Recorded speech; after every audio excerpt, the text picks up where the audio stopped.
কথা ছিল একটি পতাকা পেলে পাতাকুড়ুনির মেয়ে শীতের সকালে ওম নেবে জাতীয় সঙ্গীত শুনে পাতার মরমরে। কথা ছিল একটি পতাকা পেলে ভূমিহীন মনুমিয়া গাইবে তৃপ্তির গান। জ্যৈষ্ঠে বৈশাখে বাঁচবে যুদ্ধের শিশু সসম্মানে সাদা দুধে ভাতে। কথা ছিল একটি পতাকা পেলে আমাদের সব দুঃখ জমা দিব যৌথ খামারে। সম্মিলিত বৈজ্ঞানিক চাষাবাদে সমান সুখের ভাগ সকলেই নিয়ে যাব নিজের সংসারে। শেষমেশ পতাকা তো আমাদেরই হলো, তাই নয় কি?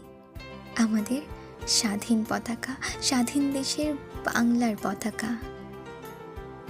ভালোবাসি বাংলাকে।